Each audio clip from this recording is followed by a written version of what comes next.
গল্পতরু চ্যানেলে আপনাদের সাথে আছি আমি রাজ। পড়ছি আগাথা ক্রিস্টির একটি suspense thriller The mouse trap. পড়ছি এর প্রথম পর্ব।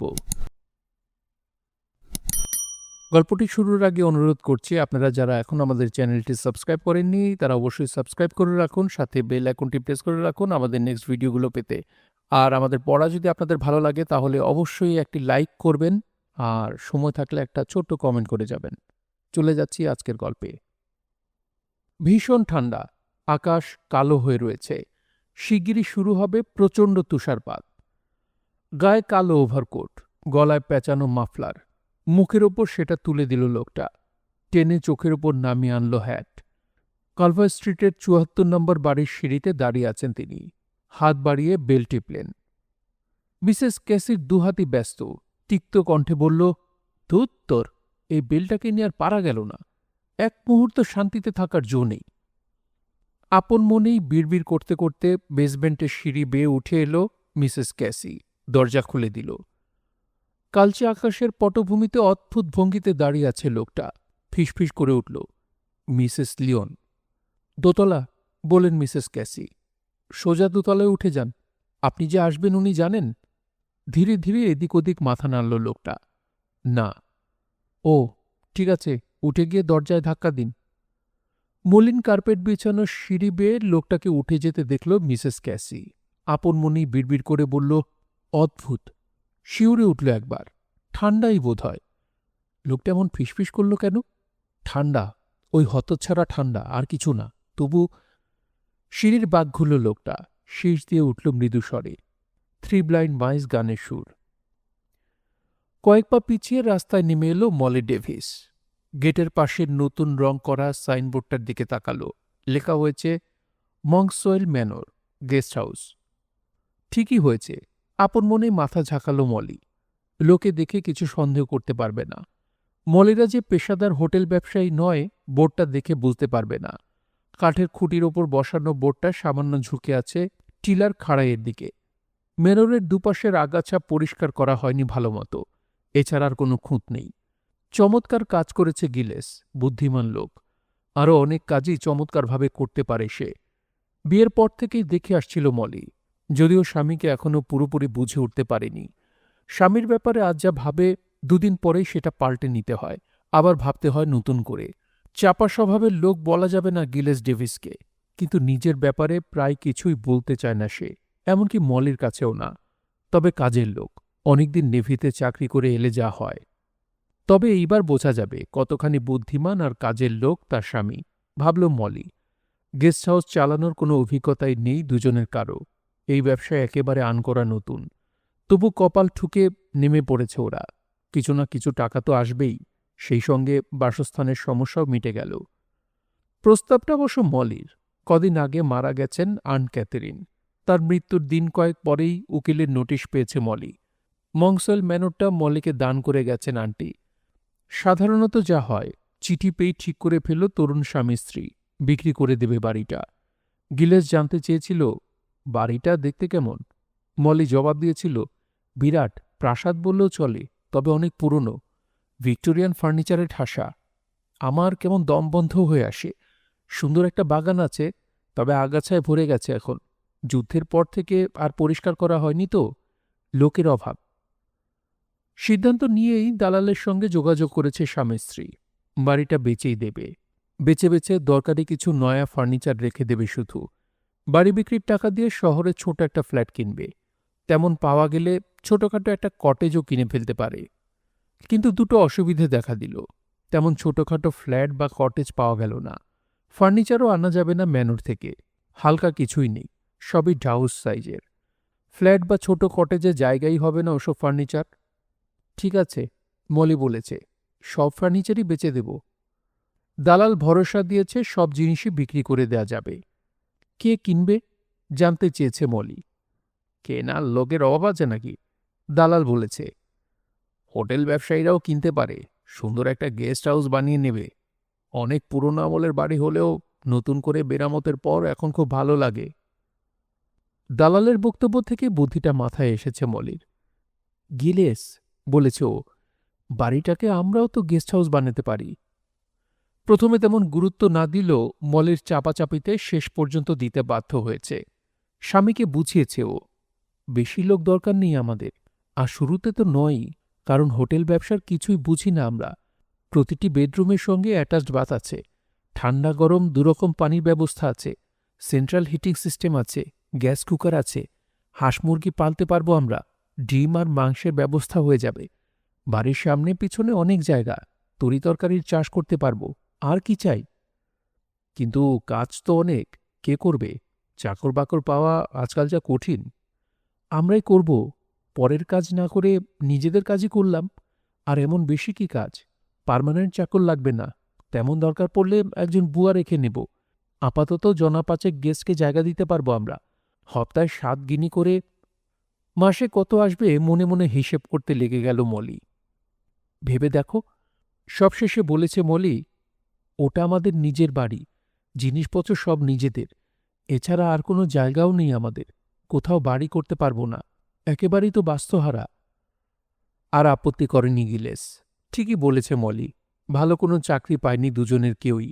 ছুটকো ছাটকা কাজ করে রুটি কাপড় জোগাড় করতেই সময় বেরিয়ে গেছে। বিয়ের পর একসঙ্গে থাকার সুযোগ পায়নি কখনো। কোথাও থিতু হয়ে বসার ইচ্ছেটা ইদানিং বেশ অনুভব করছিল ওরা। ঠিক হয়েছে, পরীক্ষামূলকভাবে চালানো হবে ব্যবসাটা। ভালো করতে পারলে টিকে যাবে, নইলে অন্য কথা ভাববে। স্থানীয় পত্রিকায় বিজ্ঞাপন দিয়েছে ওরা, টাইমসেও দিয়েছে। চিঠি লিখে লোকে খবরাখবর নিতে শুরু করেছে ইতিমধ্যেই। আজ প্রথম অতিথি আসার কথা। গাড়ি নিয়ে সকালেই বেরিয়ে গেছে গিলেস। আর্মির বাতিল কিছু তারের জালের নিলাম হবে, বিজ্ঞাপন দিয়েছে কাগজে। ওগুলো কেনা যায় কিনা দেখতে চায় সে। বেশি দূরে না, গায়েরই শেষ প্রান্তে। মলি হেঁটেই গিয়েছিল গায়ের বাজারে। টুকিটাকি কিছু জিনিস কেনা বাকি রয়ে গিয়েছিল, নিয়ে এসেছে। কিন্তু গোলমাল পাকাচ্ছে আবহাওয়া। গত 2 দিন ধরেই ভীষণ ঠান্ডা পড়েছে। ঝিরঝিরে তুষারও ঝরতে শুরু করেছে এখন। ঘন কোঁকড়ানো চুলের ওপর পালকের মতো হালকা তুষার জমছে ওয়াটারপ্রুফ কোটের কাঁধে। দ্রুত গিয়ে গাড়ি বারান্দায় উঠল মলি। খানিক পরপরই রেডিওতে বিষণ্ণ কণ্ঠে ঘোষিত হচ্ছে আবহাওয়ার পূর্বাভাস। প্রচণ্ড তুষারপাতের সম্ভাবনার কথা জানাচ্ছে। চিন্তিত হয়ে পড়ল মলি। পাইপের ভিতরে না আবার পানি জমে বরফ হয়ে যায়। শুরুতেই সবকিছু গোলমাল হয়ে যেতে থাকলে সর্বনাশ। ঘড়ি দেখল মলি, চায়ের সময় পেরিয়ে গেছে। এখনো ফিরছে না কেন গিলেস? গায়ের বাজারে মলিকে খুঁজছে না তো সঙ্গে করে নিয়ে আসবে বলে? খালি বাড়ি, এখনো ফিরছে না গিলেস। রান্নাঘরে এসে টিনগুলো সরিয়ে রাখল মলি। টিনের খাবার খাওয়া ওদের কাছে বিলাসিতা, কিন্তু অতিথিরা আসবে। তাছাড়া আবহাওয়ার যা অবস্থা, খাবার জমিয়ে রাখা ভালো। কতদিন ধরে আটকে থাকতে হবে কে জানে। টিনগুলো রেখে ওপরতলায় উঠে এলো সে। শেষবারের মতো আরেকবার তদারক করল সাজানো বেডরুমগুলো। দক্ষিণের ঘরটা মিসেস বয়েলের জন্য, আসবাবপত্র সব সেগুন কাঠের। মেজর বেডকাফের জন্য রেখেছে নীল রং করা ঘরটা। এ ঘরের আসবাবপত্র ওক কাঠের। পূবের ঘরটা পেয়ে নিশ্চয়ই মিস্টার রেনো খুব খুশি হবেন। জানলার কাছে দাঁড়ালে বাইরের অনেক দূর পর্যন্ত দেখতে পাবেন। প্রতিটি ঘরেই চমৎকার। মনে মনে আন্ট ক্যাথরিনকে অনেকবার ধন্যবাদ জানালো মলি। প্রচুর মখমলের স্টক রেখে গেছেন। একটা বিছানার মখমলের চাদরে হাত বুলালো মলি। তারপর আবার নিচে নেমে এলো। হঠাৎই বড় বেশি শান্ত আর খালি মনে হচ্ছে বাড়িটা। এমনিতে নিঃসঙ্গ এই বাড়ি, গায়ের লোকালয় থেকে 2 মাইল দূরে। এই আবহাওয়ায় 2 মাইল সোজা কথা নয়। আগে অনেকবার একা থেকেছে বাড়িটাতে মলি, কিন্তু আজকের মতো নির্জন খালি মনে হয়নি কখনো। জানলার শাসিতে আঘাত করছে তুষার মেশানো বাতাস। অদ্ভুত ফিসফিসে একটা আওয়াজ উঠেছে। কেমন যেন শিরশির করে ওঠে গা। যদি ফিরে না আসতে পারে গিলেস? এমনভাবে পথে বরফ জমে গেল যে গাড়ি চালানো গেল না। তখন আগামী কদিন এ বাড়িতে একা থাকার কথা ভাবতেও অস্বস্তি বোধ করছে মলি। পুরো রান্নাঘরে একবার চোখ বোলালো সে। বড়সড় ঘর, বিরাট কিচেন টেবিল, অনেক খাবার রাখা যাবে। খিদে পেয়েছে। এক টুকরো কেক তুলে নিল মলি, কামড় বসালো। চিবুতে চিবুতে কাপে দুধ ছাড়া চা ঢেলে নিল। ভাবছে সুযোগ সুবিধা হলে রান্নায় সাহায্য করার জন্য 2-1 লোক রাখবে সে। একজন একটু বয়স্ক, পাকা বাবুর্চি, আরেকজন কম বয়স, প্রচুর খাটতে পারে এমন। দুজনেই কাজ করতে করতে সমীহের চোখে তাকাবে তার দিকে, মণিবাণী মলি ডেভিসের দিকে। কল্পনার জাল বুনতে লাগল মলি। সবকিছুই কেমন যেন অবাস্তব মনে হচ্ছে এখন। জানলার কাচের শাঁসিতে ছায়া পড়ল, অদ্ভুত একটা ছায়া। দরজা খুলে গেল। কিম্ভূত একটা মূর্তি দাঁড়িয়ে আছে, ওয়াটারপ্রুফ ওভারকোট, হ্যাট, গ্লাভস, সবকিছুতে বরফ। গ্লাভস পরা হাত দিয়ে বরফ ঝাড়ল লোকটা। হঠাৎই যেন বাস্তবে ফিরে এলো মলি। গিলেস, চেঁচিয়ে উঠল সে। এগিয়ে গেল। তুমি এসেছ? হ্যাঁ ডার্লিং। কি আবহাওয়া, একেবারে জমে গেছি। মেঝেতে লাথি মেরে জুতো থেকে বরফ খসালো গিলেস। দ্রুত হাতে ওভারকোট খুলে স্বভাব মাফিক চেয়ারে ছুঁড়ে ফেলতে গেল। শূন্যেই কোটটা ধরে ফেলল মলি। একটা হ্যাঙ্গারে ঝুলিয়ে রাখল। পকেট থেকে বের করে আনলো একটা মাফলার, খবরের কাগজ, এক বান্ডিল সুতো, দোমড়ানো কয়েকটা চিঠিপত্র। সকালে লেখা হয়েছিল। আবার রান্নাঘরে ঢুকল মলি। জিনিসগুলো রাখল টেবিলে, তারপর কেটলি চাপালো চুলায়। জালগুলো এনেছ? জানতে চাইল মলি। না, পছন্দ হলো না। আমাদের কোনো কাজে আসবে না। আরেক জায়গায় খোঁজ নিয়েছি, দেখেছিও, ওগুলো পছন্দ হয়নি। এদিকার খবর কি, কেউ আসেনি? মিসেস বয়েল আগামীকাল আসছে। মেজর মেটকাফ আর মিস্টার রেন?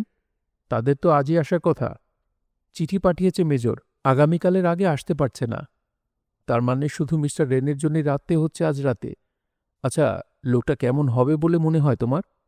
আমার মনে হয় ভালো লোকই হবে, হয়তো রিটায়ার্ড সিভিল সার্জন। নাম শুনে আমার মনে হচ্ছে আর্টিস্ট। তাহলে তো সেরেছে, গিলেস বলল। 1 সপ্তাহ ভাড়া অগ্রিম চাইতে হবে।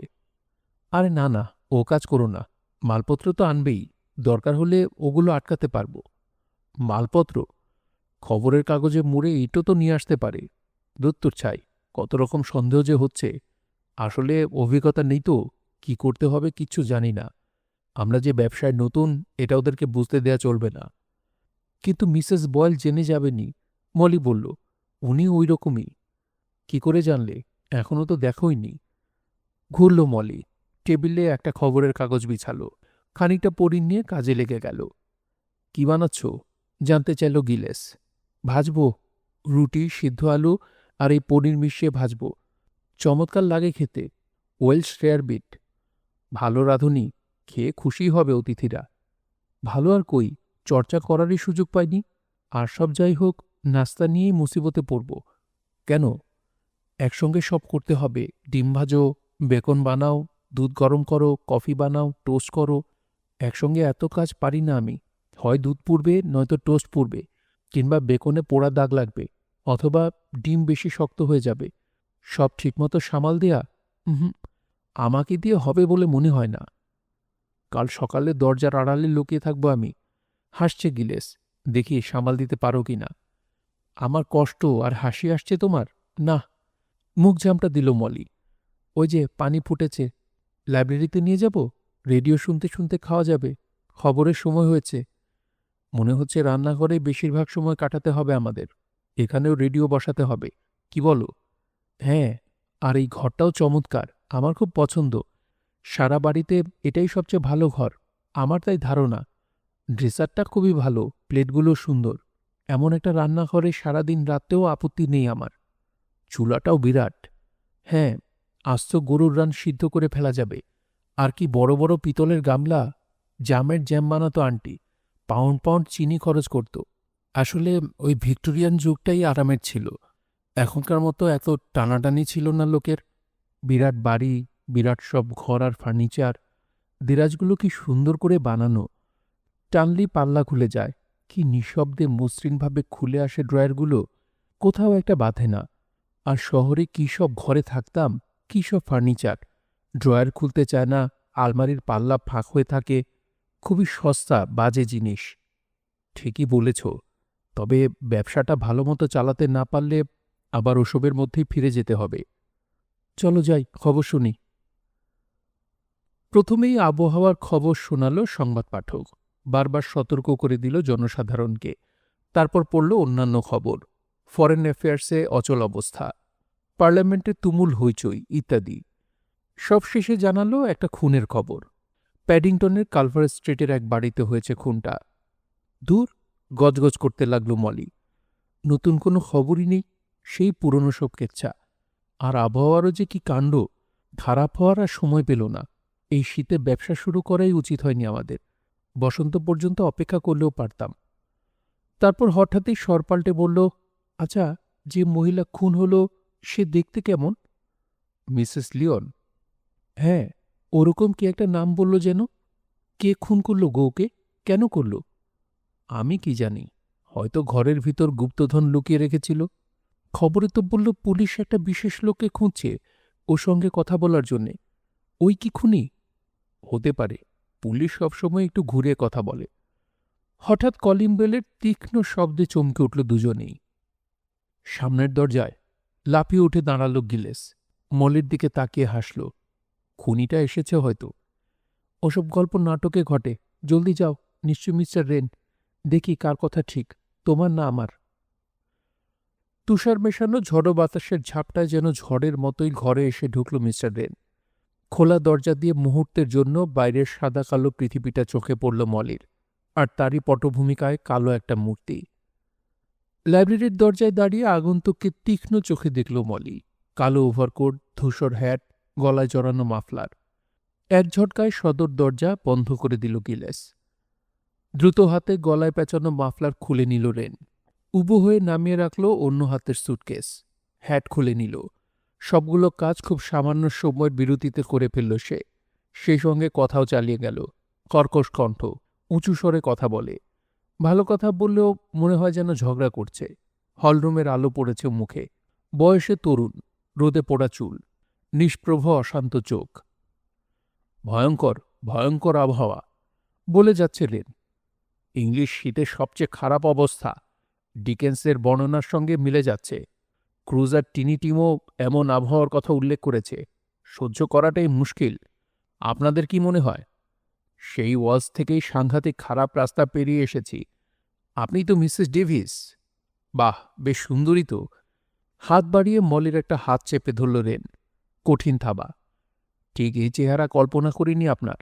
আমি ধরে নিয়েছিলাম কোনো আর্মি জেনারেলের বিধবা স্ত্রী হবেন টবেন। গম্ভীর, অতিরিক্ত মেম সাহেবী চালবোল। অনেকদিন স্বামীর সঙ্গে বেনারসে কাটিয়ে এসেছেন। পুরোদস্তর ভিক্টোরিয়ান মহিলা। ভালো, খুব ভালো। আপনাকে দেখে খুশি হলাম। তা ফুলটুল আছে তো এ বাড়িতে? ভালো জাতের পাখি পোষেন? এই যেমন বার্ড অব প্যারাডাইস। অবশ্য ওসব না থাকলেও চলবে। জায়গাটা আমার খুব পছন্দ হয়েছে। এলাকাটা দেখলে মধ্যযুগের কথা মনে পড়ে যায়। সেই পুরনো দুনিয়া। ম্যানর হাউস না? খুব ভালো। বেনারসের পিতল, সেগুন ও কাঠের তৈরি সাইনবোর্ড আছে নিশ্চয়ই। ফলন্ত গাছের ছবি খোদাই করা আছে না পালঙ্কে? আছে। হাত ছাড়িয়ে নিল মলি। রেনের কথার তোরে জবান বন্ধ হয়ে গিয়েছিল এতক্ষণ। সেগুন আর ওক কাঠের ফার্নিচারও আছে। তাই দেখতে পারি এখন?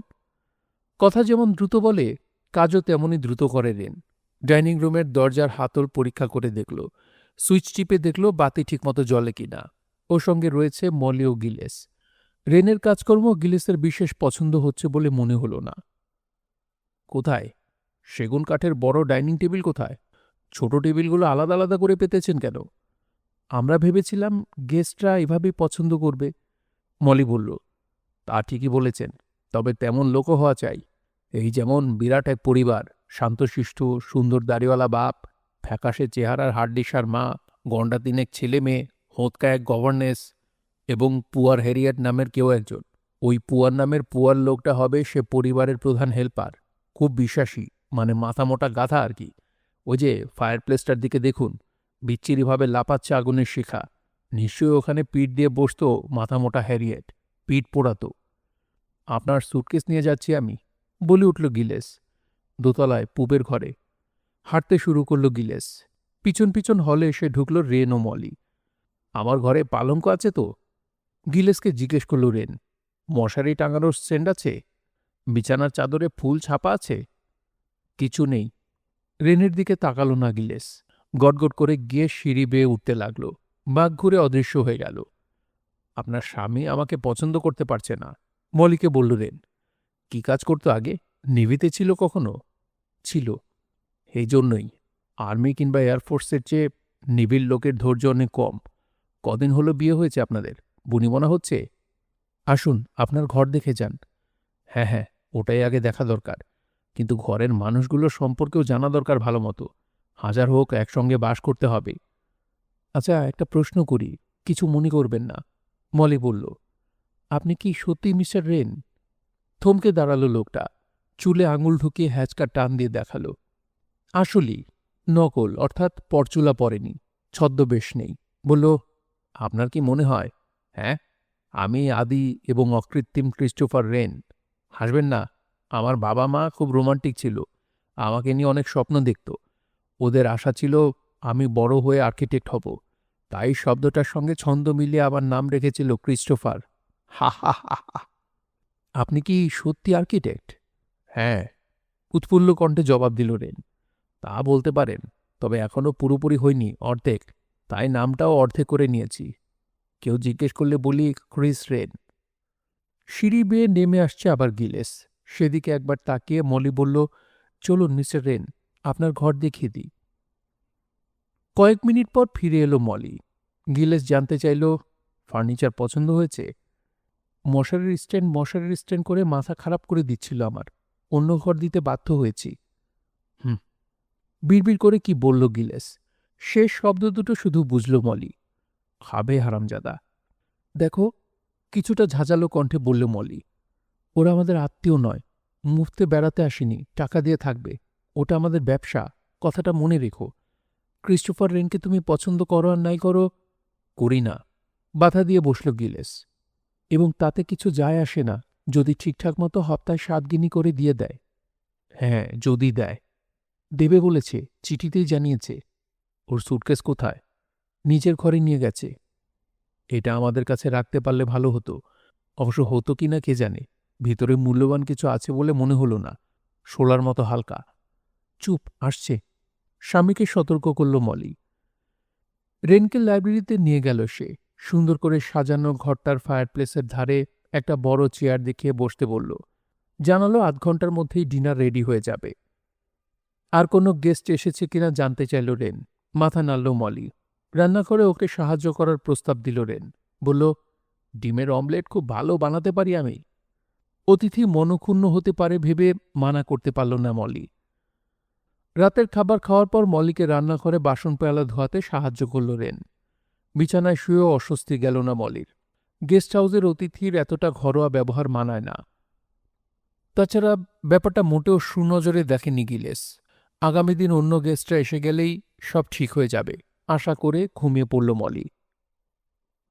সকালবেলা আকাশ অন্ধকার, তুষার পড়ছে। আকাশের মতোই মুখ গোমরা হয়ে যাচ্ছে গিলেসের। চুপসে গেল মলি। আর কাউকে দোষ দিতে না পেরে সবকিছুর জন্য দায়ী করল এই খারাপ আবহাওয়াকে। ভাড়াটে ট্যাক্সিতে করে এলো মিসেস বয়েল। ড্রাইভারকে জিজ্ঞেস করে রাস্তার হাল হকিকত জানল গিলেস। ড্রাইভার জানালো, খুবই করুণ অবস্থা। রাতের আগেই শৈত্যপ্রবাহ শুরু হবে, ভবিষ্যৎবাণী করল ড্রাইভার। বিষণ্ণ ভাবটা আরও বাড়িয়ে তুললেন যেন মিসেস বয়েল। বিশাল দেহি, কুৎসিত চেহারা। গলার আওয়াজ শুনলে মনে হয় যেন কাঁসার ঘণ্টায় বাড়ি পড়ছে। আশপাশের সবাই যেন তার গোলাম, এমনই ভাবভঙ্গি। ঝগড়ার জন্য মুখিয়ে আছেন যেন সারাক্ষণ। যুদ্ধের সময় যুদ্ধশিবিরে কাজ করেছিলেন, হয়তো সেজন্যই মেজাজ কাঠখোট্টা হয়ে গেছে। বুঝতেই পারিনি নতুন ব্যবসা শুরু করেছে, তাহলে আসতামই না। প্রথমেই শুরু করলেন মিসেস বয়েল। ভেবেছিলাম প্রতিষ্ঠিত কোনো গেস্ট হাউস, সব ধরনের সুযোগ সুবিধা রয়েছে। কোথায়? পছন্দ না হলে কেউ থাকতে বলছেন আপনাকে মিসেস বয়েল? ফস করে বলে বসল গিলেস। না বলেনি, এবং আমার থাকার ইচ্ছেও তেমন নেই। তাহলে ট্যাক্সির জন্য ফোন করুন। রাস্তা এখনো বরফে পুরোপুরি ঢেকে যায়নি, খুঁজে দেখুন, অন্য কোনো ভালো জায়গা পেয়ে যেতেও পারেন। সেই সঙ্গে যোগ করল গিলেস, অনেক আগ্রহী কাস্টমার আছে আমাদের, চাপাচাপি করছে, কিন্তু ঘর দিতে পারছি না। আপনি বেরোনোর সঙ্গে সঙ্গে তাদের একজনকে খুশি করতে পারব, এবং বেশি ভাড়ায়। কড়া চোখে তাকিয়ে আছেন মিসেস বয়েল। গিলেসের কথা শেষ হলে বললেন, পয়সা খরচা করে এসেছি এত সহজে যাবার জন্যে নয়, অন্তত জায়গাটা কতখানি খারাপ দেখার আগে তো নয়ই। মিসেস ডেভিস, বড়সড় একটা বাথ টাওয়েল দিতে হবে আমাকে। নাক মোছার রুমাল দিলে চলবে না, ওতে গা মোছা হবে না আমার। হাতির শরীরকে আর রুমাল দিয়ে মোছা যায়? বলতে ইচ্ছে করল গিলেসের, চেপে গেল। গটমট করে হেঁটে যাচ্ছেন মিসেস বয়েল। সেদিকে তাকিয়ে মুচকি হাসল সে। মিসেস বয়েলের পিছন থেকে অনুসরণ করছে মলির সঙ্গে। দারুণ ডার্লিং, ফিসফিস করে বলল মলি। খুব একহাত নিয়েছ বেটিকে। যেমন কুকুর তেমন মুগুর, গিলেস বলল। ভাবছি ক্রিস্টোফার রেনের সঙ্গে বনবে কিনা এর। বনবে না, গিলেস বলল। ঠিকই, সেই বিকেলে বলের কাছে রেনের কথা বললেন মিসেস বয়েল।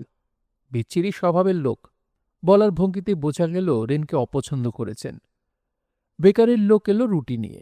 পোশাক দেখে মনে হলো মেরু অভিযানে বেরিয়েছে। দুদিন পর পর এসে রুটি দিয়ে যায় সে।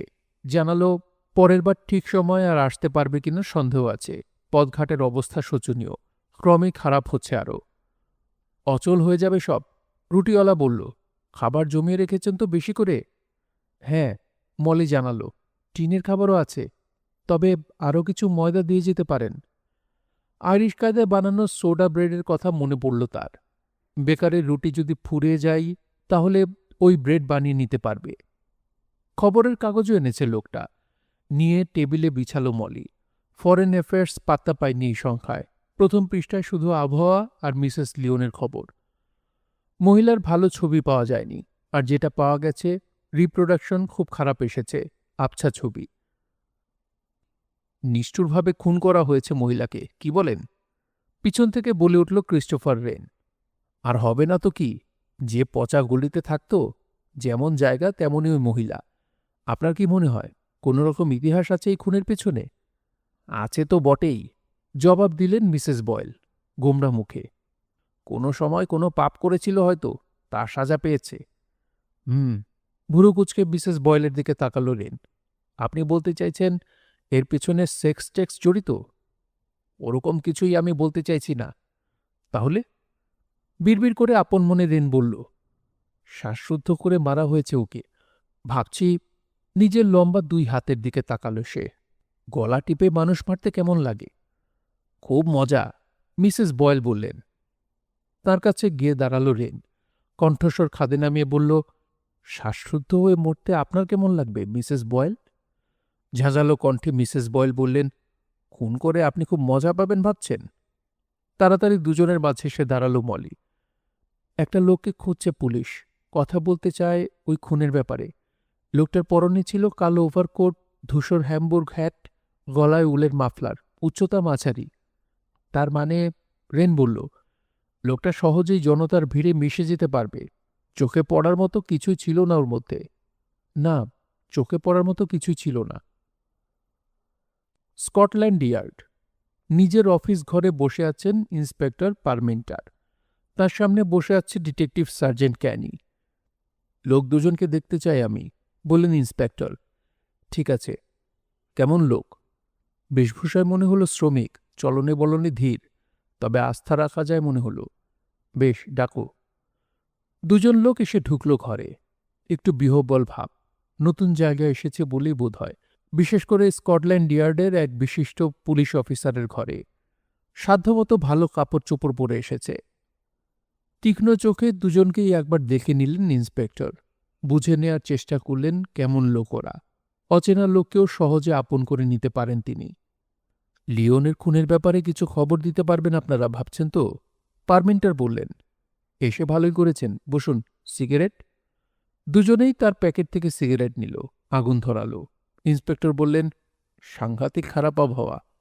ঠিক বলেছেন স্যার, বলল একজন শ্রমিক। হ্যাঁ, এবার শুরু করা যাক। বলুন, কি বলতে এসেছেন? পরস্পরের দিকে তাকালো একবার দুই আগন্তুক। বিহ্বল ভাবটা পুরোপুরি কাটেনি এখনো। কি বলে শুরু করবে ভাবছে। তুমিই বলো জো। দুজনের মধ্যে গায়ে গতরে বড় লোকটা সঙ্গীকে বলল। জো বলল, কোনখান থেকে শুরু করি? হ্যাঁ, ম্যাচ ছিল না আমাদের কাছে। কোন জায়গায় ছিলেন তখন? প্রশ্ন করলেন ইন্সপেক্টর। German street. ওখানেই কাজ করি আমরা, রাস্তার ধারে গ্যাস স্টেশনে। মাথা ঝাঁকিয়ে বলে যেতে ইশারা করলেন ইন্সপেক্টর। প্রশ্ন করে জেনে নিলেন জার্মান স্ট্রিটের কোন স্টেশনটায় কাজ করে ওরা। কোন সময়কার কথা বলতে এসেছে তাও জানলেন। জানলেন মিসেস লিওন যেখানে খুন হয়েছে সেই কালভার স্ট্রিট থেকে বেশি দূরে নয় জার্মান স্ট্রিট। হ্যাঁ, তারপর? ম্যাচ ছিল না। কথার খেই ধরিয়ে দিলেন ইন্সপেক্টর। বাক্স ছিল, কাঠি পুড়িয়ে গিয়েছিল, বলল জো। বিলের লাইটারও কাজ করছিল না, মানে জ্বলছিল না। এই সময় লোকটাকে দেখলাম, গিয়ে বললাম, ম্যাচ আছে আপনার কাছে? লোকটাকে দেখে তখন কিছুই মনে হয়নি। ৮-১০ জন সাধারণ পথচারীর মতোই হেঁটে যাচ্ছিল। আবার মাথা ঝাঁকালেন পারমিন্টার। ম্যাচ বের করে দিল লোকটা, কোনো কথা বলল না। বিল বলল, ভীষণ ঠান্ডা পড়েছে। অদ্ভুত গলায় ফিসফিস করে বলল শুধু লোকটা, হ্যাঁ, ঠান্ডাই। ভাবলাম লোকটা ঠান্ডা লেগেছে, সেজন্যই এমন ফিসফিস করছে। সারা শরীর কাপড়ে মোড়া। ধন্যবাদ জানিয়ে ম্যাচটা ফিরিয়ে দিলাম ওকে। নিয়ে দ্রুত এগিয়ে গেল সে। রাস্তায় পড়ে থাকা ছোট নোটবুকটা চোখে পড়ল তখন। লোকটার ভেবে তুলে নিলাম। অনেকটাই এগিয়ে গেছে সে। ডাক দিয়ে বললাম, এই যে মিস্টার, শুনছেন? আপনার নোটবুক ফেলে গেছেন। কিন্তু লোকটা শুনল বলে মনে হলো না। প্রায় ছুটে চলেছে। বাঁকের কাছে চলে গেছে। দেখতে দেখতে মন নিয়ে চোখের আড়াল হয়ে গেল। ঠিক বলেছি না বিল? ঠিক, সায় দিল বিল। হাঁটা নয়, আসলে দৌড়াচ্ছিল লোকটা। পিছনে পিছনে যেতে পারতাম, কিন্তু লাভ হতো না। আমরা গিয়ে পৌঁছতে পৌঁছতেই হ্যারো রোডে ঢুকে যাবে আন্দাজ করলাম। আর তাছাড়া তেমন কোনো মূল্যবান জিনিস নয়, মানিব্যাগ বা ওরকম কিছু। সাধারণ একটা নোটবুক, তাই গুরুত্বই দেইনি। চোখের ওপর নামানো হ্যাট, গ্রেড কোটে সব কটা বোতাম লাগানো। সিনেমার গুন্ডা বদমাসটা যা করে থাকে। বিলকে তখনই বলেছি আমার সন্দেহের কথা। না বিল? হ্যাঁ, মাথা ঝাঁকালো বিল। তবে প্রথমে দেখে লোকটাকে তত খারাপ মনে হয়নি। ভেবেছি হয়তো শরীর খারাপ, ঠান্ডায় বাইরে থাকতে চাইছে না, তাড়াতাড়ি বাড়ি ফিরে যাচ্ছে। আমিও তাই ভেবেছি, বিল বলল। বিলকে বললাম নোটবুকটা খুলে পড়া দরকার। হয়তো লোকটার ঠিকানা লেখা আছে। সুযোগ করে একসময় ওটা পৌঁছে দেব তার কাছে। দুটো ঠিকানা লেখা আছে বইটাতে। একটা ৭৪ নম্বর কালভার স্ট্রিট, আরেকটা একটা ম্যানর হাউস। ভিক্টোরিয়ান যুগের ওই গান্দা বাড়িগুলোর কোনোটা হবে আর কি। মুখ খারাপ করো না, বিল বলল। আমাদের ওখান থেকে কালভার স্ট্রিট কাছেই। বিলের সঙ্গে আলোচনা করলাম, ছুটির পরেই বইটা ওখানে পৌঁছে দিতে পারবো আমরা। হঠাৎ পৃষ্ঠার একপাশে ওপর দিকে চোখ পড়তেই বলে উঠল বিল, কি লেখা? আমার হাত থেকে বইটা নিয়ে পড়ল, 3 ব্লাইন্ড মাইস মাস্ট বি অফিস কার। ঠিক এই সময় শোনা গেল চিৎকার, দুটো গলির পরের গলি থেকে। এক মহিলা খুন খুন বলে চেঁচিয়ে উঠল। গল্প ক্লাইম্যাক্সে তুলে নিয়ে এসেছে। একটু জিরেন দেওয়া দরকার মনে করল যেন জো। থামল। দুজনে স্টেশন ছেড়ে একসঙ্গে যেতে পারি না। আবার শুরু করল জো। বিলকে বললাম, তুমি গিয়ে দেখে এসো। গেল। ফিরে এসে জানালো, বহু লোকের ভিড়, পুলিশ এসেছে। এক মহিলা খুন হয়েছে। গলা কেটে নাকি টিপে খুন করা হয়েছে বলতে পারল না বিল। বাড়িওয়ালি নাকি প্রথম লাশ দেখে চেঁচিয়েছে। জিজ্ঞেস করলাম কোন গলিতে? বিল বলল কালভার স্ট্রিটে। কত নম্বর জানতে চাইলাম, বলল দেখতে পারিনি। কেসে উঠল বিল, পায়ে পা ঘষল। তাড়াতাড়ি বলে উঠল, ভিড়ের জন্যে দেখতে পারিনি, তবে পরে আবার আমরা গিয়েছিলাম। হ্যাঁ, বাড়িটার নম্বর ৭৪। ব্যাপারটা নিয়ে অনেক আলাপ আলোচনা করেছি আমরা দুজনে। শেষে পুলিশের ঘোষণা শুনলাম, একটা বিশেষ লোকের সঙ্গে কথা বলতে চায়। আমরা বুঝলাম ওই লোকটার সঙ্গেই কথা বলতে চায় পুলিশ। ওর ব্যাপারে কিছু জানলে পুলিশের সুবিধা হবে ভেবেই এখানে এসেছি। খামোখা সময় নষ্ট করলাম না তো আপনাদের? না, ভালোই করেছেন এসে, ঠিক কাজই করেছেন। পারমিন্টার বললেন। নোটবুকটা সঙ্গে এনেছেন? ও এনেছেন, থ্যাংক ইউ। এখন বলুন তো। একের পর এক প্রশ্ন করে গেলেন ইন্সপেক্টর। পুরো ঘটনাটা শুনলেন আবার জো ও বিলের মুখ থেকে। ঘটনার স্থান, সময়, তারিখ মিলে গেল ঠিক ঠিক। শুধু নোটবুকটা ফেলে গেল যে লোকটা, তার চেহারার পরিষ্কার কোনো ধারণা পাওয়া গেল না। আতঙ্কিত বাড়িওয়ালির কাছ থেকে যে বর্ণনা পাওয়া গেছে, একই রকম বর্ণনা দিল জো আর বিল। চোখের উপর টেনে নামানো ছিল হ্যাট, কোটের সবকটা বোতাম আটকানো, গলায় জড়ানো মাফলারের একটা অংশ মুখের উপর টেনে দিয়েছিল। হাতে ছিল দস্তানা, কথা বলেছে ফিসফিস করে। কথা শেষ করে বিদায় নিয়ে চলে গেল দুই শ্রমিক। নোটবুকে মন দিলেন ইন্সপেক্টর। ফিঙ্গারপ্রিন্ট পাওয়া যায় কিনা দেখার জন্য বিশেষ দপ্তরে পাঠাতে হবে বইটাকে। কিন্তু তার আগে লেখাগুলোর মর্মোদ্ধার করা দরকার। ঠিকানা দুটো বার কয়েক পড়লেন ইন্সপেক্টর। ঠিকানার ওপরে পৃষ্ঠার একপাশে ছোট ছোট করে লেখা রয়েছে কয়েকটা শব্দ। দুই শ্রমিককে এগিয়ে দিতে গিয়েছিল সার্জেন্ট ক্যানি। ফিরে এসে ঘরে ঢুকল। মুখ তুলে তাকালেন পারমিন্টার। এখানে এসো, এটা দেখো। ইন্সপেক্টরের পিছনে দাঁড়িয়ে ঝুঁকে লেখাটা পড়তে পড়তে মৃদু শীষ দিয়ে উঠল সার্জেন্ট। 3 ব্লাইন্ড মাইস। হ্যাঁ। ড্রয়ার খুলে নোটবুকের অর্ধেকটা ছেঁড়া পাতা বের করলেন পারমিন্টার। নোটবুকের পাশে রাখলেন। এটা পাওয়া গেছে মৃত মহিলার বুকে, কাপড়ের সঙ্গে পিন দিয়ে আটকানো ছিল। এটা দেখো এবার। কাগজটায় লেখা, একটা শেষ হলো। এর নিচে কাঁচা হাতে আঁকা হয়েছে 3টি ইঁদুরছানা। ছবির নিচে গানের প্রথম চরণে স্বরলিপি লেখা, 3 blind mice see how they run. স্বরলিপি দেখে মৃদু শীষ দিয়েই চলেছে সার্জেন্ট। বুঝতে পেরেছ কিছু? আসলে স্বরলিপিটাকেই স্বাক্ষর হিসেবে ব্যবহার করেছে খুনি। পাগলামি না স্যার?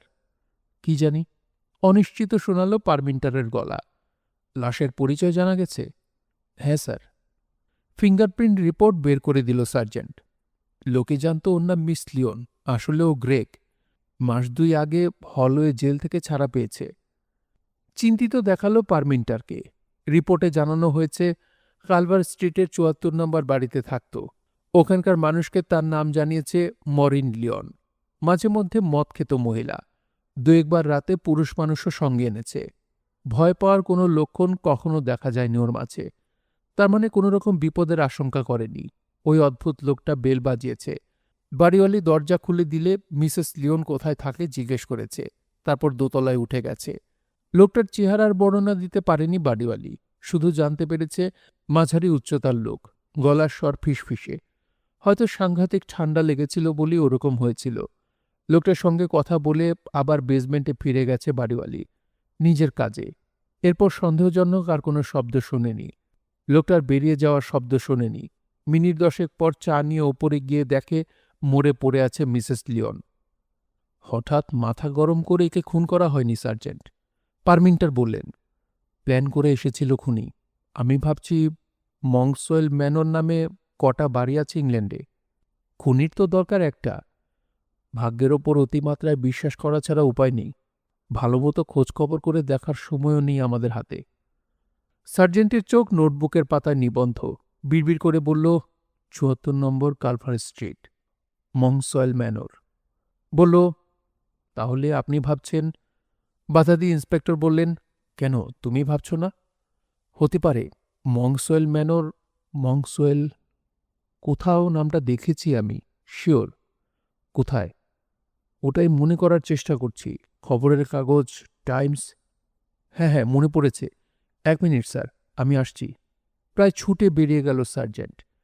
একটু পরেই ফিরে এলো আবার, হাতে একটা খবরের কাগজ। ইন্সপেক্টরের টেবিলে বিছিয়ে দিয়ে একটা জায়গায় আঙুল রেখে বলল, এই যে দেখুন। ইন্সপেক্টর বিড়বিড় করে পড়লেন, মংসওয়েল ম্যানর, হাল প্ল্যানেট বাক্স। থাবা দিয়ে টেলিফোনের রিসিভার তুলে নিলেন ইন্সপেক্টর। দ্রুত হাতে ডায়াল করে বললেন, বার্কশায়ার কাউন্টি পুলিশকে দাও, জলদি। মেজর মেটকাফও এসে পৌঁছল। পুরো হলো অতিথির সংখ্যা। এইবার পুরোদমে চালিয়ে যেতে হবে গেস্ট হাউস, ভাবল মলি। লোকটা মিসেস বয়েলের মতো ঝগড়াটেও নয়, ক্রিস্টোফার রেনের মতো অস্থির স্বভাবেরও নয়। বেটেখাটো, মাঝবয়সী, চেহারায় মিলিটারির ছাপ। চাকরির বেশিরভাগই নাকি ভারতে কাটিয়েছে। নিজের ঘর আর ফার্নিচার দেখে সন্তুষ্ট হল সে। সঙ্গে মালপত্র বলতে শুয়োরের চামড়ায় তৈরি 2টো ভারী সুটকেস। দেখে আশঙ্কা দূর হল গিলেসের। এই লোক পয়সা না দিলেও সুটকেস আটকালে ভাড়া আদায় হয়ে যাবে, ভাবল সে। মিসেস বয়েলের সঙ্গেও মোটামুটি মানিয়ে নিল মেজর। আলাপ পরিচয় করে নিল। পুনার ইয়র্কশায়ারে নাকি মিসেস বয়েলের খালাতো ভাইয়ের বন্ধু আছে এবং সেই বন্ধুর সঙ্গে পরিচয় আছে মেজরের, ইত্যাদি ইত্যাদি। অতিথিদের সঙ্গে বসে একটানা গল্প করার সময় সুযোগ পেল না গিলেস দম্পতি। রান্নাঘরেই ব্যস্ত থাকতে হলো ওদের। ডিনার সার্ভ করল, খাওয়া দাওয়া শেষ করল, বাসন পেয়ালা ধুলো। তাদের কফির খুব প্রশংসা করল মেজর। রাত হল। এতক্ষণে বিছানায় পিঠ লাগানোর সময় পেল গিলেস দম্পতি, ক্লান্ত কিন্তু খুশি। প্রথম দিনের কাজকর্মগুলো ঠিকঠাক মতোই সারতে পেরেছে। রাত 2টোয় হঠাৎ কলিং বেলের তীক্ষ্ণ আর্তনাদে ঘুম ভেঙে গেল দুজনেরই। দূর তোর, বিরক্তি ঝরল গিলেসের কণ্ঠে। এত রাতে? জলদি করো, তাড়া দিল মলি, গিয়ে দেখো। তীব্র চোখে একবার স্ত্রীর দিকে তাকালো গিলেস, কম্বল সরালো, ড্রেসিং গাউনটা গায়ে জড়ালো ভালো মতো। ঘর থেকে বেরিয়ে নেমে গেল সিঁড়ি দিয়ে। দরজার ছিটকানি খোলার শব্দ শুনল মলি। লাগানো হলো আবার। হল ঘরে কথার শব্দ। আর কৌতূহল সামলাতে পারল না সে। বিছানা থেকে নামল, সিঁড়ির মাথায় এসে দাঁড়িয়ে নিচে উকি দিল। হলরুমে এক ভদ্রলোককে তুষার মাখা ওভারকোট খুলতে সাহায্য করছে গিলেস। এখান থেকেও ওদের কথা শুনতে পেল মলি। বার্র। বিদেশি ভাষায় বিরক্তি প্রকাশ করল ভদ্রলোক। ইংরেজিতে বললেন, ঠান্ডায় একেবারে অবশ হয়ে গেছে আঙুল, সাড়া নেই, পা দুটো। মেঝেতে লাথি মারার শব্দ হলো। এইদিকে আসুন। লাইব্রেরির দরজা খুলে দিয়ে গিলেস বলল, এখানে গরম আছে, একটু বসুন। আপনাকে একটা ঘর রেডি করে দিচ্ছি। কপাল ভালোই তাহলে আমার, মোলায়েম স্বরে বললেন আগন্তুক। ঘর আছে। রেলিংয়ের ফাঁক দিয়ে উকি দিল মলি। দেখা যাচ্ছে ভদ্রলোককে, বয়স্ক লোক, কালো দাড়ি, মেফিস্টোফেলিন ভুরু, চাঁদের চুল ধূসর হয়ে এসেছে, কিন্তু বয়সের তুলনায় বেশ চটপটে, স্বচ্ছন্দ ভঙ্গিতে হাঁটে। ভদ্রলোক লাইব্রেরিতে ঢুকতেই বাইরে থেকে দরজা লাগিয়ে দিল গিলেস। সিঁড়ি বেয়ে উঠে এলো দ্রুত। মলি জিজ্ঞেস করল, ভদ্রলোক কে? হেসে জবাব দিল গিলেস, গেস্ট হাউসের আরেক গেস্ট। তুষারে ঢেকে গেছে পথ, পিছলে উল্টে গেছে তার গাড়ি। কোনো মতে বেরিয়ে এসেছেন গাড়ি থেকে। সাংঘাতিক এই তুষারপাতের মধ্যে হেঁটে এলেন কিভাবে এখান পর্যন্ত, সেটাই ভাবছি। ভালোমতো জিজ্ঞেস করেছ তো সবকিছু? প্রয়োজন মনে করিনি। এত দুর্যোগে চুরি করতে আসেনি, এটা ঠিক। ভদ্রলোক বিদেশী না? হ্যাঁ। নাম পারাভিসিনি। ওয়ালেটে নাম লেখা আছে, আমাকে দেখিয়েছেন। ওয়ালেটটা টাকায় ভর্তি। ইচ্ছে করেই দেখালেন কিনা কে জানে। বলে এলাম ঘর রেডি করে দিচ্ছি। কোন ঘরটা দেয়া যায় বলো তো? সবুজ রং করা ঘরটা রেডি আছে, বিছানাটা শুধু করে দিলেই হলো। আমার পাজামাও ধার দিতে হবে ওকে। সব জিনিসপত্র নাকি গাড়ির ভিতর রয়ে গেছে, জানলা দিয়ে বেরিয়েছেন। ঘরে এসে চাদর, বালিশের কভার আর তোয়ালে বের করল বলি। দুজনে মিলে তাড়াতাড়ি সবুজ ঘরের বিছানা ঠিক করল। গিলেস বলল, তুষারপাত বাড়ছে, মনে হয় আটকে গেলাম মলি। যোগাযোগ অচল হয়ে গেল। ভাবতে ভালোই লাগছে, এক ধরনের উত্তেজনা আছে, তাই না? কি জানি। মলির কণ্ঠস্বর অনিশ্চিত। শেষমেশ খাবারের অভাবে সোডা ব্রেড বানাতে হবে হয়তো আমাদের। বানাতে হলে বানাবে, পাকা রাঁধুনি তুমি, ভয় কি? স্বামীর প্রশংসায় খুশি হল মলি। কিন্তু ওই রুটি তো কখনো বানাইনি আমি, যদি না পারি। ভাবনার কথা। বেকারির লোক আসতে পারবে না যে শিখে নেবে, কসাই আসবে না, পোস্টম্যান না, খবরের কাগজ পাবে না, টেলিফোন লাইনও নষ্ট হয়ে যেতে পারে যে কোনো মুহূর্তে। শুধু রেডিওই ভরসা, বাইরের খবর কিছুটা হলেও জানতে পারব। ভাগ্যিস জেনারেটর রাখার কথা ভেবেছিলাম, বিদ্যুৎ চলে গেলেও চালিয়ে নিতে পারব। সেন্ট্রাল হিটিং এক মুহূর্তের জন্য বন্ধ করা যাবে না, জমে মারা যাব। কিন্তু কয়লাওয়ালাও তো আসবে না, স্টক কম। ফুরিয়ে গেলে জেনারেটর বন্ধ, তখন? না, সামনের সময় খুবই খারাপ, বোঝা যাচ্ছে। ভয় লাগছে আমার ডার্লিং। চাদরে একটা শেষ চাপড় দিয়ে মলি বলল, বিছানা করা হয়ে গেছে, ডেকে নিয়ে এসো ওকে, আমি শুতে গেলাম। সকালে বোঝা গেল গিলেসের অনুমানই ঠিক। সামনের সময় খুবই খারাপ। ইতিমধ্যেই 5 ফুট বরফ জমেছে। দরজা জানলা খোলাই মুশকিল হয়ে দাঁড়িয়েছে। বাইরে তুষার ঝরছে অনবরত।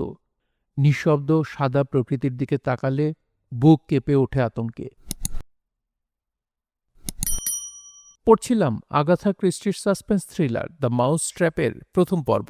বইটি আপনাদের কাছে কেমন লাগছে অবশ্যই কমেন্ট করে জানাতে পারেন। ভালো লাগলে একটি লাইক করবেন, চাইলে শেয়ার করতে পারেন। আর যারা আমাদের গল্পতরু চ্যানেলটি এখনও সাবস্ক্রাইব করেননি, আপনারা দয়া করে সাবস্ক্রাইব করে রাখবেন। সাথে নেক্সট ভিডিওগুলোর নোটিফিকেশনগুলো পেতে বেল আইকনটি প্রেস করে রাখুন। সবাই ভালো থাকবেন, সুস্থ থাকবেন এবং গল্পতরুর সঙ্গী থাকবেন। ধন্যবাদ।